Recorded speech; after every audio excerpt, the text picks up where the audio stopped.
Dimitri Downing here with my co-host Destiny Blanco. back at the Emerald Scientific Conference in San Diego. I don't think we mentioned we're in San Diego. It is in San Diego. We're in Dago. I can't. Can you see through this on the thing? Yes. No. Can I open it real quick so we can breathe? Yeah. There's San Diego's back here. Can you see that? I'm like glowing now. That's rude. It's back there. So we're back here at Emerald interviewing some of the most interesting individuals in the cannabis industry. It's a scientific-oriented conference, which makes it it's an unbelievable quality of attendee. So we're very pleased that we had the opportunity to do that. There's so many smart people here. And, yep, there really is. So we're here with Daniel Brown from Quantum Analytics. Yeah, it's nice to be here. Thank you guys for having me. Nice to meet you. Where's Quantum Analytics based out of? So historically, for about 30 years, we were located in San Francisco, and then just recently in 2020 moved to Houston, Texas. So that's where our current headquarters is, but we work across the U.S. And have a field team as well. And before we get into what Quantum Analytics does, let's talk a little bit about Daniel and where he came from. Where are you from? A little bit all over the place. Moved a lot growing up. Parents are from the Northeast. Lived there for a couple of years. Houston for a couple of years. Lived in Germany for a couple of years. Yeah, so all over the place, right? And how did you end up with Quantum Analytics? It's a long story. So I was working for one of the companies that they were partnered with in Germany for a little bit. Instrumentation company, made equipment for semiconductor manufacturing. Worked with them for a while. Ended up moving to the U.S. And so they hooked me up with Quantum Analytics, who was their U.S. Distributor. So that's when I first got started and moved to California. And was this your first job in cannabis? What was your first foray into cannabis? Maybe as a consumer in high school, I don't know, but what's your I think that was everyone's first foray, right? So definitely, had the, let's say, personal experience, right? I went to college in Alabama, too, which is still a very illegal state. And even back then, I mean, they definitely take it to heart, the whole Schedule I narcotic. Which is well, I think they're issuing licenses now, aren't they? Alabama is? Alabama is doing a process right now. For medical? It's wild. It's really wild to see, especially the Southeast starting to come on board, right? So I grew up, Houston, and then in Alabama, it was always very much a... people didn't like to talk about it, right? So it's nice to see it coming around and actually getting some steam and moving in the right direction, and people having a little bit more positive conversation about it. Yeah, it does. So I had that personal experience into cannabis, and then this was the first, let's say, professional, into a state legal market, being able to support that. Yeah. So, but Quantum was the first cannabis-related company that you've worked for. That's right. Yeah. So essentially, when I came to Quantum Analytics, my job, we'd been working in cannabis for a while, but we wanted to have a little bit more of a focused entity, just focused on supporting our cannabis customers.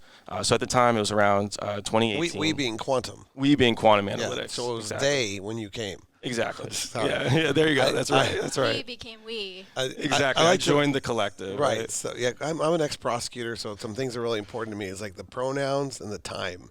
So I always try to keep the time straight. This happened here, this happened here, this happened here, and the pronouns, so people know which way direction the thoughts are going. No, it makes sense. So it was, you're right. It was they, right? So they wanted to provide a little bit more, right, for those laboratories. So at the time, there's all these different instrumentation vendors, all these people spending millions of dollars trying to start something, and there's not a lot of support. So everyone had to reinvent the wheel day one, right? And so we had been working with quite a few of these guys. We do a lot of financing into that space. And so we wanted to make sure that the people that we were working with could be a little bit more successful, right, and have the benefit of that. Sorry about that. What happens? I can mute you if you need. Yeah, hit me. So what year was this when you were joining again? It was about 2018. 2018. Yeah, so I started working with them in about 2017, and then 2018 was really the focus on creating a cannabis-focused entity. So we did have a subsidiary called Ryan Laboratories that I was responsible for starting a cannabis lab. It was all about the training and consulting and getting people what they need to just accelerate their startup process. And then since then, we've rolled it into Quantum Analytics directly as part of our portfolio. So what were you guys working with before cannabis? Was it just... So we've been around for 30 plus years. Essentially, we work in any industry where instrumentation is needed. A big thing that we do is provide the financing with the instrumentation, with consulting, and package that all together. So the areas that you see a lot of that will be environmental labs, clinical labs, and then cannabis being, let's say, the biggest new one. We also do a lot with startups. Biotech is a big one these days. That's an interesting one as well. So we're all over the board, even work oil and gas, government, academic, all those things as well to certain degrees, but definitely bigger area of our business is where you see those startups or smaller laboratories. And your role is you're the vice president of Sales. sales. And so are you cannabis only, or you're all across the board? So when I was at Ryan Laboratories, it was cannabis only. Since then, kind of grown in the company, so it's all across the board. So essentially, between myself and I have a counterpart on the service end, so we have a service team as well. We're responsible for the overall management of the company. So the two-headed, beast that's running the company. So it's everything from managing the sales team through all the back office type things as well to keep the paychecks coming through. So how are you finding how's quantum? Because how are we now? How is quantum finding its way through the cannabis industry? What's your experience like? Tell us a little bit about the journey. Yeah, absolutely. So it's been really, really interesting to see. I mean, we got started. They got started, I should say. You see what I'm saying? Yeah, exactly. You're right. Yeah, they got started. But you're so used to saying we. Right. So yeah, exactly. It's part of it. Yeah, exactly. It's natural. It's natural. But the jury needs to understand. Exactly. The public jury, right? Sorry. Yeah, no worries. So yeah, like 2011, 2010, they got started in cannabis, specifically with a couple of those first labs that you started seeing in California around medicinal. And so when I came in, I mean, there's been a huge change just from 2018 to today on the laboratory side. So you see a lot more of the support from the manufacturers, which is nice to see. You see a lot more people that were, especially these big corporations that are, tasked with providing for labs. They didn't want to touch the stuff, right? Because they're saying, oh, it's not federally legal, so I want to toe the line. Then they saw the people that were jumping in, were getting all this money, so then they start jumping in as well. So you see a lot more support, a lot more focus, a lot more focused marketing efforts from them. Which could be, it's a good thing in a lot of ways. It's a bad thing in some ways because, one of the biggest troubles we run into, our customers run into, is you're starting up a lab. You got a million different people to talk to. Before, you already have your investors, already have your team. That's great. What type of instrumentation do you want? There's 4 or 5 different vendors, and each of them are going to have 4 and 5 different salespeople. There's all the side products. You got your architects, all the different consultants pinging you. I mean, it can easily become hundreds of people that are trying to sell you. And it's hard to pick who's the one that I actually want to trust with my money, with my time. This train's leaving the station, so you got to make decisions quick, which can be tough. Right. And so that's really what we saw where our value started to bloom, was in being one-stop shop, right? Being able to say we have success that we can show you because we worked with over 90 labs just in cannabis and hemp over the past 14 years. Okay, and mostly in the United States or around the world? All in the U.S., yeah, exactly. We've done a couple of things in Canada, but only U.S. and Canada. Wow, that's a lot of labs. It is, yeah. And how many states have you guys worked in? I'd say, I don't know if I know the number off the top of my head, but it would be most of them. I mean, most of the business that we're doing, a lot of it is Arizona, California, of course, is a massive one. Colorado, of course, is a massive one. And then recently, the Northeast has just been taking off like crazy, with New Jersey and New York coming online. So let me ask you this. Now, I'm always wondering, federal legalization. Mm-hmm. Are you afraid of it? Are you excited about it? You can't wait for it to come? Because that's going to change everything. It'll be interesting in your world, especially. Oh yeah, absolutely. I mean, it'll be really interesting to see how it shakes out. At this point, I almost feel like all these states already have their regulations, right? Right. So when they have something federal, I don't know if I necessarily see them doing something that's going to overwrite the authority that the states have already put in, and it's going to be a huge, for lack of a better phrase, a cluster, right? It's going to be an issue. And so, what I kind of see it shaking out is that they'll set some, bare minimum, especially on the laboratory side, what are you testing for? Some bare minimum standards, like you have to be testing for these things, these detection limits, right? But nothing that is more stringent than, especially like a California or Colorado, some baseline for the unregulated states. And I think they're going to keep it pretty loose. I think the biggest change is going to be on the consumer side. So right now, I'm in Texas, still illegal, right? And so I think that's going to be the biggest change is these big markets that honestly would be great for the product. The big farming community in Texas that's been pushing for it for quite a few years now. They'll actually be able to jump in without having to wait for state politics to catch up. So I think that's going to be let's see, the biggest value. But I think on the lab side, yeah, trains left the station, in terms of the regulations. So. Yeah, I mean that is like the big mystery in cannabis. I mean, I talked to so many lawyers who are like, mystery means business. It does, right? Yeah. Sorry, I come from the legal community myself, so, and that's an unfortunate reality because the more lawyers, the more business being done, the higher the cost of goods is going to be for the consumer. Right. And ultimately, an industry should really be built around the consumers and the patients, and not the interests of the business members or the lawyers. Now we got all this crazy lobbying. Is your company involved in any sort of federal activity to set standards?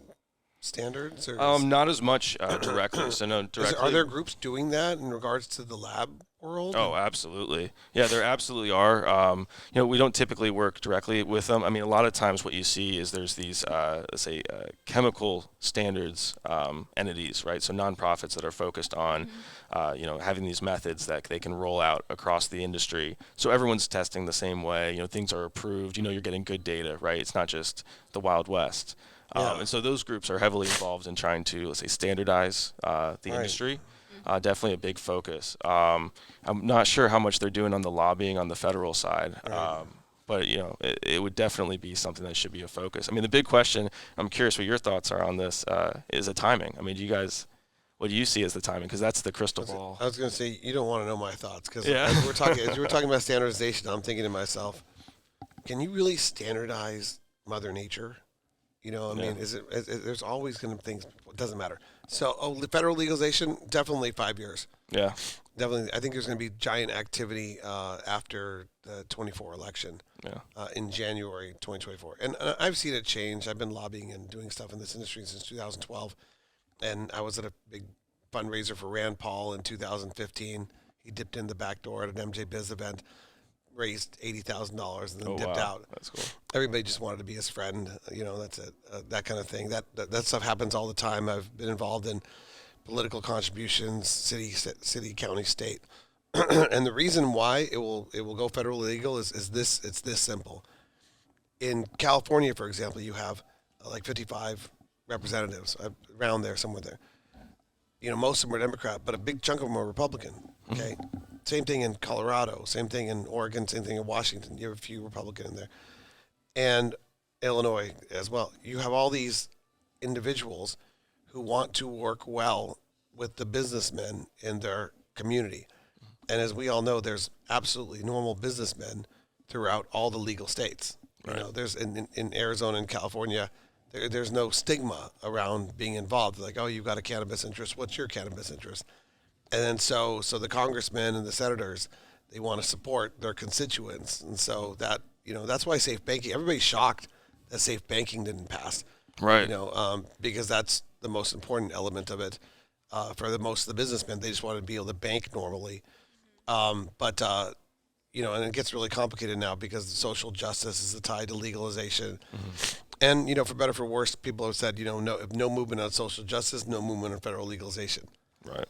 Okay, well, what does that matter for 90% of the consumers and the patients who just want to be able to access product? It doesn't. They don't care about social justice. 90% of the patients and the consumers just want to be able to for it to be federally legal. Right. They don't care too much about social justice. So, I care about social justice, but how many people, when they go buy cereal, they say, well, what's Kellogg's involved in? Right. Let's be honest, they don't. Well, there are big corporations like that I've heard that are against, like NFL. They totally were against cannabis federally. Yeah, they're the type of big companies like that are the ones that go against us federally. Yeah, I honestly think that it's a strange dynamic. And I've dealt with a lot of politicians stuff, but I don't want to get too.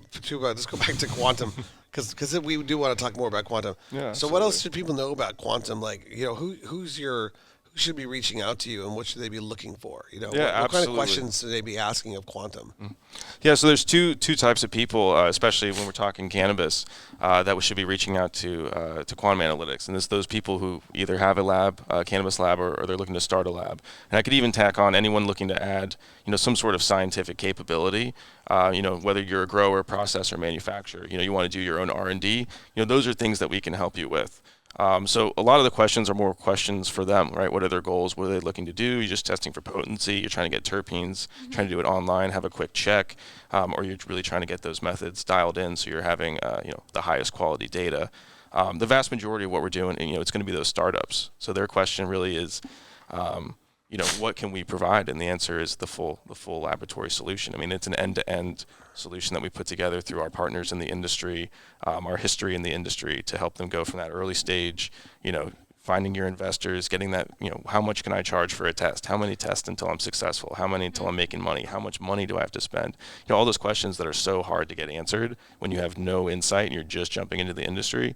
We help there. We help with the lab design, the build out there, the instrumentation, the training on how to use it, method validation, ISO standardization, yada, yada, yada, all the way. The whole goal, like I said before, is to get them to the point of making money ASAP. So that concern, and what I was trying to get to real quickly is, do you guys also help the regulators as well? Do you guys have like a consulting division that the state of Alabama can reach out to and say, hey, we're trying to figure out this? Or like politicians can reach out to you and say, hey, we're trying to figure out this. Do you help them as well? It hasn't come up, so we haven't done as much with the with politicians. Typically, we're just working with the laboratories, but it would be interesting. If someone was out there and wanted to get some insight. I mean, more than happy to jump on a call. I mean, there's a lot of value there. Like I said, worked with over 90 labs over a decade, in the industry. So we have a lot of history, a lot of connections from different states, and get to see, how these regulations play out in industry between these different states. Things that look like a minor tweak can have a bigger effect, right? You guys are a big company too, right? Like. Well, it depends what you mean big. We're a small business, so we're not that many people. I'd say mom and pop. Yeah, exactly. That's what we like to support. Right. Yeah, so we're like mid-20s. We support big business in terms too. of number of employees. Sorry. Yeah, no worries. That's funny. Big business, big marijuana. Yeah, I mean, she's Sorry, a personal note there. No, that's really cool. So there's a lot of labs out there across the landscape that you have touched. Like, how many different companies do you think you've worked with? You said 90. Yeah. But like, there's now franchise labs and stuff. Oh, right. Oh, yeah. So if you say, okay, you worked and helped start the first one and they're starting a bunch of others, I mean, typically we're helping them with that expansion. The other part is we do work with established laboratories. Those are easier because then we're just doing our financing, helping them get new instruments and grow. What do you need? Exactly. They know what they need. They know what they want. They know how to use it. At that point, they've been doing it. They probably know more than us, right? Because they're doing it day in, day out. Yeah.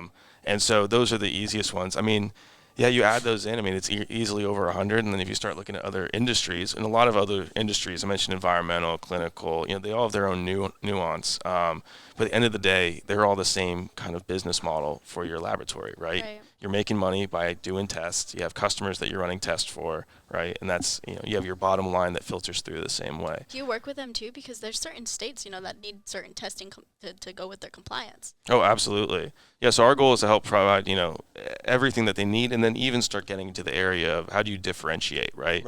Because it becomes a commodity so quick. Are you doing some, nutrient testing, some sort of soil testing, early stage, gender testing? Are you testing for certain viruses so you don't, have it, you find out at the end when you have a poor yield or something like that? All those things where they can kind of expand. Those are things we're always looking for and trying to add into our customers' portfolio. So large-scale cultivations and large-scale manufacturing facilities should probably have a conversation with you first as well? Well, I think it would be worthwhile, absolutely, because a lot of times, they're relying on that third party, and it's the cheapest solution is always prevention, right?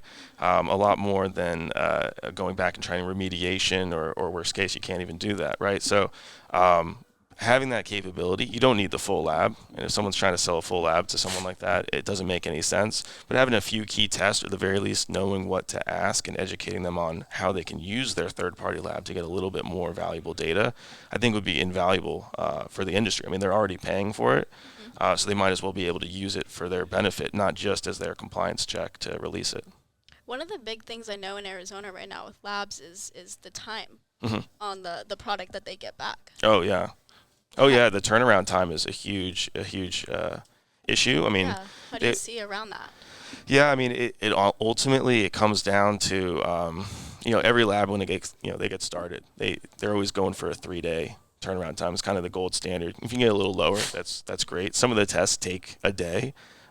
So really, that's your starting point. But then they get busy, right? They start getting business, and it starts creeping up to 5 days, 7 days, 2 weeks, more. That's the problem there in Arizona. Yeah, right. And then they're holding on to the product that whole time, right? And so you're just sitting on money. You can't move. So it's a tough situation. I mean, ultimately, it just comes down to them getting used to that higher level of business. It could mean more shifts, more employees that just are churning it a little bit more. Something that's interesting, ran into this recently, is you don't necessarily want that same group you did all that research and development with to be the group that you're doing a production facility, right? So we had a lab that we worked with who had a great team, developed these great methods, got everything up and running. But then they're saying, okay, now you got to do 3 8-hour shifts, 7 days a week, because we got to get this turnaround time down. And none of the employees want to do that, right? Because they were used to being the R&D guys, right? More PhDs, right? Sitting and developing something new. So they had to get essentially a new staff, and then they were able to get their turnaround times down. That's part of owning a business, right? It's all those different nuances to being successful. Well, labs in Arizona. I don't know. Do you follow Arizona labs? We work with a couple. I've been hearing a little bit. But what were you gonna? No, I say? watch a lot behind the scenes of like the how much testing should be, how often it should be. The lab testing wars. Between the dispensary, cultivation, manufacturing, lobbying interests, and the lab interests, and whether or not they get involved. But what I see from the lab world is they're a lot more genuine, right, about what they're trying to do. Whereas some other people might just be monetarily motivated, right, trying to minimize the lab testing as much as possible. Oh, absolutely. That's why it's so wild in the industry right now, with every state being different, and most industries are used to some sort of federal standardization, right? And it's going to change. Or you're going to have your work cut out for you over the next decade. Oh, and it does. You go from state to state, and we'll have people that are saying, "Oh, I'm in the Northeast, and I don't know. I want to start a lab, but do I want to start it in Massachusetts, New Jersey, New York?" And then that becomes a very, it's not just how much business is in those states. It's different regulations. What's their process, and then even going down to the local level, huge pain point for starting a lab is getting a local municipality that's not going to hold you up. Proper zoning. Oh, yeah. And just, your inspections taking months and months and months for no reason. And, things like that can happen all the time, just depending on, the local government that you decide to put the facility in. Well, Daniel, you're an absolute expert in testing analytical labs, and I'm barely keeping up with you. So, but I catch a lot of stuff. So, but it takes an expert like you in order if you're going to get involved in this space. You got to find the expert first. Oh, yeah. I won't be starting a lab anytime soon, and she's busy stealing Germa Cert's patent or whatever. What was that company? The phenotype and hunting. Gemma Cert, yeah, she's gonna copy their patents. Oh, there you go. Nice. Just kidding. It's a good business model. I'm gonna work with them closely. We love them. But obviously, if you're out there in the world, please reach out to him. He's an absolute expert in this subject. I met a lot of individuals over the years, and it's clear that you really know what you're talking about. So I look forward to seeing you around the industry for the next decade or so. Thank you. And when federal legalization happens, and I'm trying to figure out what the hell's happening in this particular avenue, we want you back on the podcast to help guide people through the madness, because you're going to have to be reading and studying the madness state by state and all that stuff. Oh, absolutely. And I'm looking forward to seeing how it shakes out. It's been an exciting ride so far, and it's only going to keep trending that direction. So, it'll be a lot of work to keep up with it, but there's a lot of value there too, going to bring it to more people. So I'm excited to see how it shakes out. There's going to be a lot of labs calling you, wishing that they were your client before. Yeah. Oh, exactly. And they're going to be, hey, where were you before? Right. Help us now. Absolutely, absolutely. All right, cool. How do people get in touch with LinkedIn? Yeah, LinkedIn will work. You can go to our website, which is lqa.com for quantum analytics. Either way would work out perfectly. You can get in touch with us easily. We'll get back to you right away. I'm more than happy to jump on calls and see where you're at and see what we can do to help. Thank you so much. Thank you guys. It's been fun. Thank you. We'll be back with somebody else at the Emerald Conference in a few minutes. Another episode of MITA Chuckles.